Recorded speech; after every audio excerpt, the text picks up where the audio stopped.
গৃহপ্রবেশ ধারাবাহিকের আজকের পর্বে ধারাবাহিকের শুরুতে আমরা দেখতে পাই আদি মোহনাকে নিয়ে তার বাড়িতে এসেছে, যা দেখে তার মা অনেক রেগে যায় এবং মোহনাকে ধাক্কা দিয়ে বের করে দেওয়ার চেষ্টা করে, কিন্তু মোহনা উল্টে আদির মাকে ধাক্কা দিয়ে সরিয়ে দেয়। এটা দেখে শুভ অনেক রেগে যায় এবং সে আদিকে বলে, তোমার চোখের সামনে তোমার মাকে ধাক্কা মারছে, তুমি কিছু বলছো না। আদি বলে, মার কি দরকার ছিল মোহনাকে বের করে দেওয়ার। এরপর ডোনা এবং পূরবী গিয়ে মোহনার সাথে কথা বলতে থাকে। তাদেরকে দেখে বোঝা যায় তারা খুশি হয়েছে মোহনাকে এই বাড়িতে দেখে। এরপর মোহনা আদিকে বলে, আমি তোমার ঘরেই থাকবো। আদি বলে, তোমার যেখানে ইচ্ছা তুমি সেখানেই থাকবে। এসব শুনে বাড়ির সকলেই আদির সাথে অনেক রাগারাগি করতে থাকে। তখন মোহনা বলে, এত চিৎকার আমার ভালো লাগছে না, আমি তোমার ঘরে যাচ্ছি আয়ান।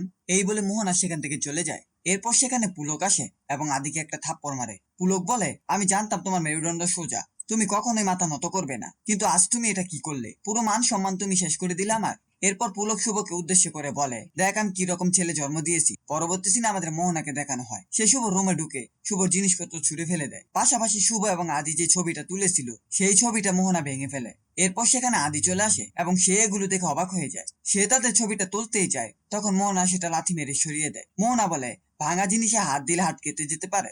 আমি ভাবছি এখন থেকে এই রুমটা নতুন করে সাজাবো, একদম আমার মনের মতো করে। আদি বলে, তোমার যেমন ইচ্ছে তুমি তেমন করেই সাজাও, কিন্তু প্রতিশ্রুতিটা মনে রেখো। তোমার দাদা বলেছিল তোমাকে আমি অ্যাকসেপ্ট করে নিলে আমাদের সবকিছু ফিরিয়ে দেবে। মোহনা বলে, আমি তোমাকে কি করে বিশ্বাস করতে পারি? এর আগেও তুমি আমার সাথে বেইমানি করেছো শুভর সাথে হাত মিলিয়ে। আদি বলে, এখন আর সেটা করার সুযোগ নেই, আমি নিরুপায়। এরপর মোহনা আদিকে জড়িয়ে ধরে। ঠিক সেই সময় শুভ সেখানে চলে এসে সবকিছু দেখে ফেলে। মোহনা শুভকে বলে, এই ঘর থেকে তোমার সবকিছু জিনিসপত্র সরিয়ে নিয়ে যাও, এখানে আমি থাকবো। শুভ বলে, তুমি আদির গেস্ট, তাই তুমি গেস্ট রুমে থাকবে, এই ঘরটা আমার, আমি এখান থেকে কোথাও যাব না। এ কথা শুনে মোহনা আদির কাছে চলে যায়। তখন আদি শুভকে বলে, তুমি এসব কি করছো? বোঝার চেষ্টা করো শুভ।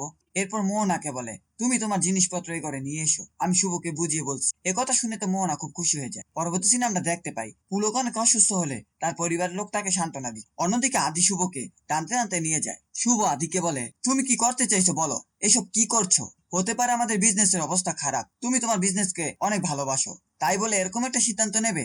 আদি বলে, এছাড়া আমার কাছে আর কোনো উপায় নেই, তাই আমি আমার দায় মেনে নিয়েছি, তুমিও তোমার দায় মেনে নাও, নয়তো আমাদের সম্পর্ক এখানে শেষ হয়ে যাবে। এই বলে আদি চলে যায়। অন্যদিকে মোহনা আড়ালে দাঁড়িয়ে এসব কথা শুনছিল এবং মনে মনে খুশি হচ্ছিল। মোহনা বলে, এই সুযোগটা কাজে লাগিয়ে আমি তোমাদের সম্পর্কটা ভেঙে দেব। শেষ দিনে আমাদের ড্রয়িং রুমে দেখানো হয় ডক্টর সকলকে বলে পুলকের হার্টের অবস্থা ভালো নয়, তাকে খুব তাড়াতাড়ি অপারেশন করাতে হবে। একথা শুনে বাড়ির সকলেই আরো বেশি চিন্তিত হয়ে যায়, কারণ তাদের কাছে এই মুহূর্তে অপারেশন করানোর মতো টাকা পয়সা নেই। ঠিক সেই সময় শুভ সেখানে এসে বলে, আমি আমার গয়নাগুলো বিক্রি করে দেব। একথা শুনে সীমান্ত বলে, কি করে ভাবলি তোর গয়না আমরা নেব? একথা তুই খবরদার বলবি না শুভ।